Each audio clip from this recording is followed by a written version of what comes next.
மூணு ஹீரோயின் அவர் கேள்வி வச்சிருந்தா அது எல்லாருமே சொல்லிட்டீங்க. யார் ஸ்வீட்டி, யார் நாட்டி கிரேசி, மூணு பேர்ல யார் ஸ்வீட்டி யார் நாட்டி கிரேசி ஒரு கொஸ்டின் அதை சொல்லுங்க. அதுக்கு முன்னாடி மூணு பேர்லையுமே இந்த ஸ்வீட்டி நாட்டி கிரேசி பண்ண நல்ல கேள்வி.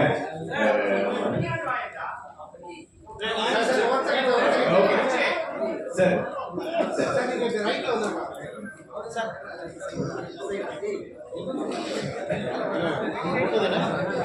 ஓகே ஓகே மூணு பேருக்குமே இந்த ஸ்வீட்டி நாட்டி கிரேசி தன்மை எதிர்பார்க்கலாமா?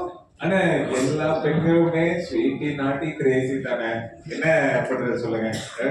நீங்க பாத்தீங்களா இப்போ யூஸ்வலி பிரஸ் மீட்னா வந்து ஜென்ஸ் நிறைய உட்காந்துருப்பாங்க, லேடிஸ் பார்த்தீங்களா அந்த சைட்ல இருந்து இந்த சைட்ல நடுவில் வச்சு அமுக்கிட்டாங்க.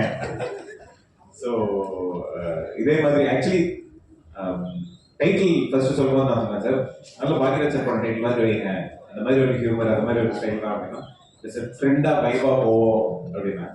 ஸோ அப்படி ஸ்வீட்டி நாட்டி கிரேசி. அதே மாதிரி உங்களை வந்து இந்த தங்க மகன் அதுக்கப்புறம் எழுதி இருந்தது அதுக்கு முன்னாடி, அதுக்கப்புறம் கடாவர்லேயே நல்ல எதிர்பார்ப்பு.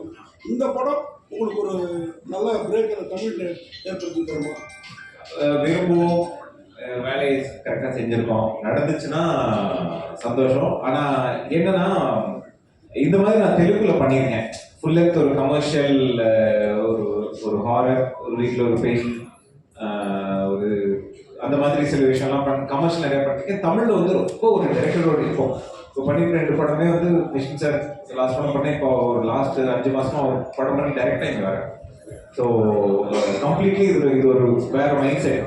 ஒரு டைரக்டராக வந்து அப்படிதான் கொஞ்சம் நம்ம ஃபர்ஸ்ட் இங்கே டைரக்ஷன் டிபார்ட்மெண்ட்னால இந்த மாதிரி படம் அப்படின்னு நினச்சிட்டு இருந்தேன். தெலுங்குல பண்ணும்போது எனக்கு அந்த ஃப்ரீயாக இருந்துச்சு. மறுபடியும் பண்ணுவோம்.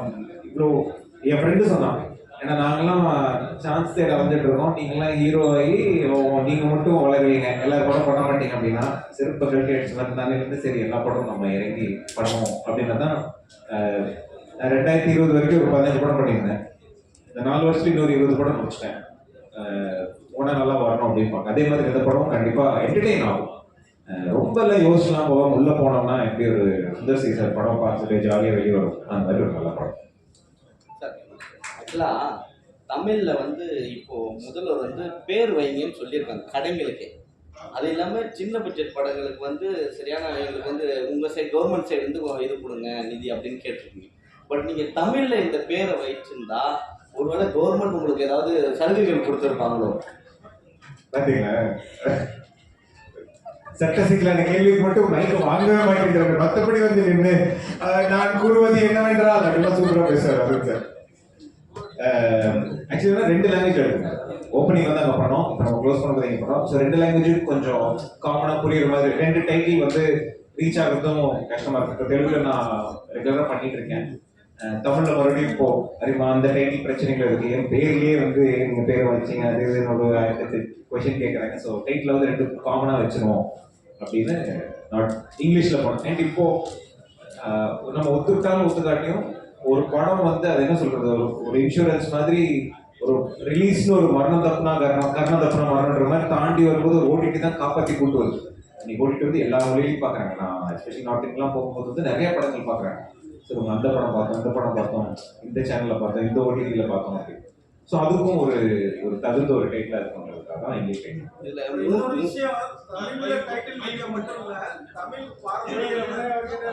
தமிழ் டைட்டில் மட்டும் வச்சாப்பட்டது இல்லை, தமிழ் பாரம்பரியத்தோடு இருக்கணும், நியூ சர்டிஃபிகேட் இருக்கணும். இது நீங்கள் சொல்றது பார்த்தா அடல்ட்டு அது இதுன்னு பார்க்குறப்ப வேற விதமான ஒரு ஹாட்டான மூவியாக இருக்கும் போல தோணுது. ஆனால் தமிழ் பாரம்பரியம் நம்ம ஹாட்டா இல்லைன்னா எத்தனை பேர் எப்படின்னா வந்திருப்போம். எல்லாமே தமிழுக்கு இருக்கிற ஒரு வீரியம் நம்ம ஆளுங்களுக்கு இல்லாததா நம்ம இத்தனை பாப்புலேஷன் போட்டு எத்தனை பேர் எதிர்த்தாலும் இத்தனை பேர் மறுபடியும் வந்து வரோம்னா தமிழ் வீரியம் ஸ்ட்ராங்காக தான் இருக்கும். சரிங்களா, அதுக்கும் இதுக்கும் இது இல்லை. நான் சொல்ல வரது புரிஞ்சுக்கணும். எனக்கு ஹாட்டான விஷயம் அஃப்கோர்ஸ் இருக்கும். என்ன சொல்றேன்னா இருக்கணும் இல்லைண்ணே, இல்லைன்னா இத்தனை வருஷம் இருக்க விடுவாங்களா சொல்லுங்க. நம்ம ஊர்ல வந்து கால ஆட்டாம படுத்தாலே வந்து போனான்னு சொல்லி தூக்கி புதைக்கிற ஊரு, அதுவும் இண்டஸ்ட்ரி உங்களுக்கு தெரிஞ்சதுதான். ஸோ கண்டிப்பாக வந்து ஒரு அட்டென்ஷன் சீக்கிங்கான ஒரு அட்டெம்ப்ட் அண்ட் அதுக்கு தான் போகிறது இல்லைங்களா. நான் நான் ப்ரீவியஸாக இன்ஃபேக்ட் இருட்டகையில் போட்டுருக்கிறது தெலுங்குல நான் தான் நடித்தேன். தமிழோட சூப்பராக ஓடிச்சு. அதுக்கப்புறம் நிறைய டிஃப்ரெண்ட்டான படங்கள் பண்ணுறதுக்கான வாய்ப்பு கிடையாது. ஒரு மார்க்கெட்டை கிரியேட் பண்ணுச்சு. ஸோ அந்த மாதிரி போன அட்லீஸ்ட் கிட்டி ஏதாவது என் பேரை ஞாபகம் வச்சிருக்கீங்களா? ஹலோ, இப்போ நீங்கள் மேடையில் சொன்னீங்க, வருத்தப்பட்டீங்க, என் பேர் கூட சரியாக தமிழில் தெரியலன்னு. அதுக்கப்புறம் வந்து மென்ஷன் பண்ணும்போது தனுஷை மென்ஷன் பண்ணீங்க, சரிங்களா? ஆனால் தமிழ் இண்டஸ்ட்ரியிலே வந்து எமி ஜாக்சனுக்கு ஹஸ்பண்டாக நடித்த ஒரே ஆள் நீங்கள் தான், சரிங்களா? வேறு யாரும் நடிக்கல. சரி, இதெல்லாம் வந்து யாருமே சொல்லவும் இல்லை. ஏன்னா நீங்கள் மென்ஷன் பண்ணலாம், இதெல்லாம் யோசிக்க மாட்டீங்க. இல்லை, நான் இப்போ என்ன சொல்கிறதுன்னா ஒரு ஆர்டிஸ்ட்டை வச்சு இப்போ நீங்கள் சொல்கிற மாதிரி வந்து பல பேர் இப்போ நான் கோயம்புத்தூர் தான் போனேன்னா வந்து இப்போ அடையாளமாக சொல்லும்போது அதை சொல்கிறாங்க இல்லைங்களா? நான் ஒரு அடையாளம் வந்து வேற ஒரு அடையாளம் நீட்டிப்போம். அதாவது எமி ஜாக்சன் புருஷன்ற அடையாளத்தை தாண்டி ஒரு அடையாளம் தேடுறதுனால சொல்கிறது இல்லை. இல்லைன்னா சொல்கிறதுக்கு என்ன இருக்குது? அவங்க இன்னைக்கு பெரிய ஸ்டாராக இருக்காங்க, கூட நடிச்சிருக்காங்க, அதில் ஒன்றும் தப்பு இல்லை. டேரக்டர் சொல்லும்போது 3 ஹீரோயின் லவ் பண்ணுன்னு சொன்னாங்க. ஒரு ஹீரோயின் லவ் பண்ணிட்டு குதிரை கொண்டு அதுக்குள்ள 2 லெஜெண்ட் உட்காந்துருக்காங்க நம்ம இந்த சைட்ல. எப்படி லவ் பண்ணீங்க சார்? அந்த கதையை தான் சார், கஷ்டத்தை தான் சார் படமா எடுத்திருக்கோம். ஒரு ஒரு பிரஸ் மீட்டுக்கே வந்து திரட்டி கூட்டிட்டு வர்றதுக்கு எவ்வளோ பெரிய ஒரு பஞ்சாயத்து என்னன்னு பார்த்துருக்கீங்களா? நாங்கள் படத்தையே முடிச்சிருக்கோம், இப்போ தான் இன்னைக்கு தான் இஷ்டப்பா அப்படின்ற. ஆக்சுவலி என்னன்னா ஜென்ரலாகவே வந்து நம்ம ஊரில் வந்து ஒரு ஜோக் ஜென்ரலாக பத்திரிகையிலையும் பார்த்தீங்கன்னா பிட் ஜோக் வந்திருக்கும். நிறைய கல்ச்சர் இல்லாத நம்ம ஊரில் இருக்கு. எல்லாம் இப்போ ரோட்ல ஜோக் போட்டிருக்கோம், பேசும்போது வந்து ஒரு ஹியூமர் போயிட்டே இருக்கும். நம்ம பேச்சுவாக்கிலேயே வந்து வடிவேல் சார், கோடமணி சாருடைய நிறைய வந்து வட்டார மொழியை யூஸ் பண்ணுறதாகவே இருக்கு இல்லைங்களா? ஸோ அது நம்ம கல்ச்சர்லேயே இருக்கிற ஒரு விஷயம். அதே மாதிரி சில இப்போ நான் +1 +2 படிக்கும்போது வந்து இங்கே டியூஷன் பிள்ளைங்களாம் அந்த பெரிய கிளாஸ் ஆகணும், ஏன்னா அவங்க தான் ஏஜ் ஜோக் சொல்லுவாங்க. ஏஜ் ஜோக் சொல்கிறவங்க தான் வந்து ஸோ அதுவும் ஒரு கலாச்சாரத்தில் எப்படி ஒரு ஃப்ளர்ட்டிங்கோ சில விஷயங்கள் இருந்ததோ அந்த மாதிரி சைட் அடிக்கிறதோ இந்த விஷயங்களும் இருந்தது சரிங்களா? அதை நம்ம ரொம்ப மூடி மறைக்காம எவ்வளோ தூரம் நான் சூப்பராக சொல்கிறோம். அதாவது அந்த வல்கேரிட்டிக்கும், அதாவது ரொம்ப முகம் சுழிக்கிற மாதிரி போகிறதுக்கும் என்ஜாய் பண்ணுறதுக்கு ஒரு சின்ன நூல் இருக்குங்க. அந்த நூல் பிடிச்சி போகிறது தான் படம். அது பிடிச்சி பண்ணியிருக்கோன்னு ஒரு நம்பிக்கை இருக்கு சார். ஹீரோ சார் அது மாதிரி ஒரு பீரியட் வந்து சிவாஜி தொடங்கி டிஆர் வரைக்கும் தஞ்சாவூர், அதுக்கப்புறம் மதுரை பாரதிராஜன், அப்புறம் கோயம்புத்தூர் பயங்கரமாக போனச்சு. இப்போ மெட்ராஸ். இந்த டைமில் கோயம்புத்தூர்காரனா நீங்கள் ஜெயிக்கிறதுக்கு என்னெல்லாம் எஃபர்ட் போடுறீங்க சார்? மனதில் நம்பிக்கை, நேர்மை, நாணயம், இதை தவிர வேறு எதுவுமே போடுறதுக்கு இல்லைன்னு வச்சுக்கலாம். நான் ஆக்சுவலி நான் இங்கேயும் படித்தேன். நான் இங்கே சென்ட் ஆஃப் ரோடில் தான் படிச்சுட்டு இருந்தேன். எம்சிசி தமிழத்தில் தான் படித்தேன். இன்ஃபேக்ட் எல்வி பிரசாத் ரோடை தாண்டி போனால் எல்வி பிரசாத் ஃபிலிம் இன்ஸ்டியூட் இருக்குது. அந்த இன்ஸ்டியூட்டில் மட்டும் ஒரு 35 ஷார்ட் ஃபிலிம் நான் நடிச்சிருக்கேன். யூடியூப் வந்த புதுசுலேயே வந்து காதல் சொல்கிறது எப்படி, மிட்டாய் வீடு, இன்னைக்கு இருக்கிற மிகப்பெரிய இயக்குநர்கள் எல்லாருமே வந்து ஒரு காலத்தை கூட ஷார்ட் ஃபிலிம் பண்ணி வந்தவங்க தான். இன்க்ளூடிங் இப்போ கடைசி விவசாயம் மணிகண்டனுடைய ஒரு ஷார்ட் ஃபிலிம் 40 மினிட் ஃபிலிம் மீண்டும் ஒரு புன்னகைன்றது கூட நான் தான் பண்ணேன். ஸோ இங்கே இருந்து சென்னையிலேருந்து பல வருஷம் பல படிகள் ஏறி பெருசாக ஒர்க் அவுட் ஆகலாம் தான் போனேன். வந்துருந்துச்சுன்னா நல்லா இருந்திருக்குமே. இங்கே ராதா மேமுக்கும் இனியா மேமுக்கும் தான் சார். 2 பேருமே வந்து வரும்போது பயங்கர ஸ்லிம்மா இருந்தீங்க, பார்க்கும்போது உங்களை ரசிக்கிற மாதிரி இருக்குது. பட் ஆனால் போக போக பார்த்தீங்கன்னா கொஞ்சம் இதுவாகிட்டே போயிட்டு இருக்கீங்க. கொஞ்சம் உடம்பு போட்டுட்டே போடுறீங்க, கொஞ்சம் பெருந்துக்கிட்டே போறீங்க. இந்த படத்துல அவருக்கு ஈக்குவலா எப்படி பண்ணிருக்கீங்க? ஹீரோக்கு ஈக்குவலா 2 பேரும் அப்படிலாம் இல்லைங்க. எல்லாருமே ஒரே மாதிரி இருக்க முடியாதுல்ல. எல்லாருமே ஒரு லேடிஸ்ன்றப்போ அப்ஸ் அண்ட் டவுன்ஸ் நம்ம ஏறுவா இருப்போம். அப்படி தான் இல்லை, கேரக்டர். எங்களோட கேரக்டர் நாங்கள் ஒர்க் பண்ணோம், இனியோட கேரக்டர் இனியா ஒர்க் பண்ணாங்க. ஸோ அந்த கேரக்டர் அது வந்து நான் சொன்னால் வந்து படம் கதை என்னன்னு தெரிஞ்சிடும். நீங்கள் படம் பாருங்கள், உங்களுக்கு புரியும். இது ஏன் கேட்கணும்னா, ஜென்ஸ் வந்து வயசானாலும் ஹீரோவாக தான் நடிப்பாங்க. ஓகே. பட் ஹீரோயின் வந்து கொஞ்சம் உடம்பு போட்டாவே அம்மா கேரக்டர், அக்கா கேரக்டர், அண்ணி கேரக்டர் தான் வருவாங்க. ஓகே, அதை தான் கேட்கணும். இல்லைங்க அப்படி இனியா மேடம் சொல்லுவாங்க. 1 செகண்ட், நான் இன்னொரு விஷயத்துக்கு உங்களுக்கு பதில் சொல்ல வருவேன். சார் வந்து கேட்டார், இந்த மாதிரி இங்கிலீஷில் வந்துட்டு டைட்டில் ஏன் வச்சுருக்கீங்க அப்படின்னு சொல்லிட்டு. இது வந்துட்டு நீங்கள் மாஸ்டர் படத்தில் ஏன் கேட்கல, டிமாண்டி காலனியில் ஏன் கேட்கல? மாஸ்டர் படத்தில் ப்ரெஸ் மீட் வைக்கலாம் மேடம். நீங்கள் என்ன விஜய் சாரை கூப்பிடுவாங்க, இங்கே இருக்கவங்க யாராவது ஒருத்தர் கேள்வி யாருமே எழுப்பலையே.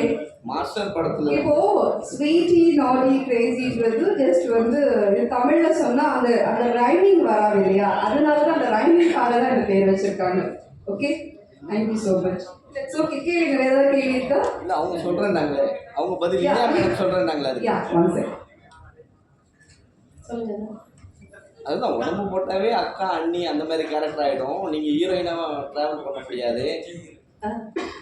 போன வாரத்தோட நான் ஹீரோயினா பண்ண படம் பார்த்தீங்க நீங்க. அப்ப ஹீரோயினா தானே இருக்கணும் இல்லையா?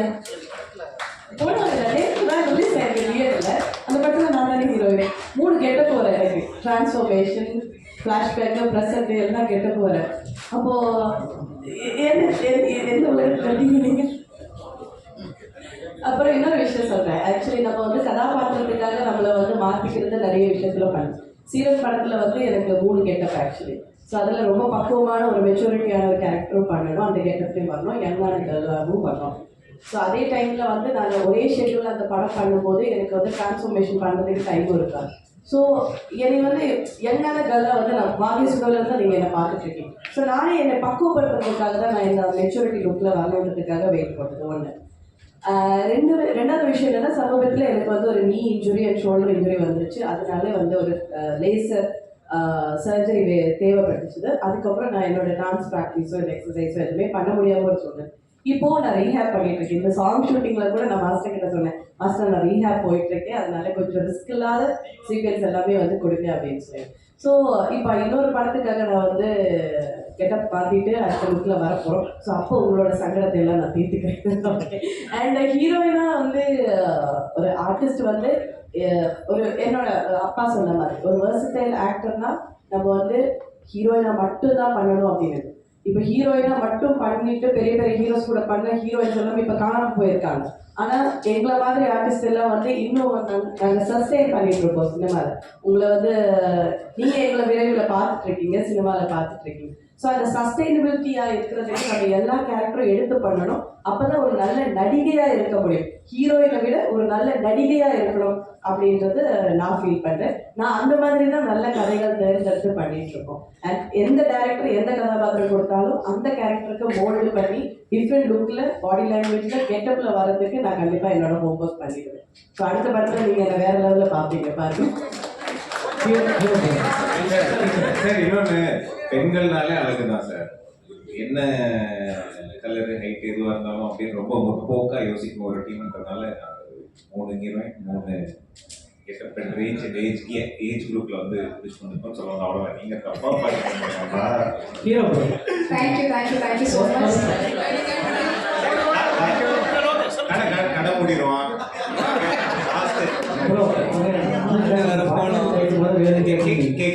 பாக்கியராஜ் கேட்கும் போது வேணும் கேட்கணும் இல்லையா? ஆமா. ஸோ பாக்கியராஜ் எவ்வளவு படம் நடிச்சிருந்தாலும் முருங்கக்கா சமாச்சாரம் இன்னைக்கு வரைக்கும் பேசப்பட்டிருக்கு. அந்த மாதிரி சமாச்சாரம் இந்த படத்தில் நடிச்சிருக்காரு இல்லைக்கா. அஃப்கோர்ஸ் கண்டிப்பா முருகன் இப்போ ஆலி சார் நடிச்சிருக்காரு சரிங்களா. ஆலி வந்து ஒரு ரொம்ப பிரபல தெலுங்கு காமெடி, நிறைய தமிழ் தெலுங்கு படங்கள் எல்லாத்துலேயுமே நடிச்சு தெலுங்கு பயங்கர பாப்புலர். அவர் வந்து முருகக்கா மாதிரி ஒரு மேட்டர் விட்டுருக்காரு. எனக்கு தெரிஞ்ச டீசர் அந்த மாதிரி எதுலையாவது அதை ரிவீல் பண்ணுறது பெட்டர்னு நினைக்கிறேன். அண்ட் கண்டிப்பாக முருகக்காவின் 2024வது வருஷமா இருக்கும்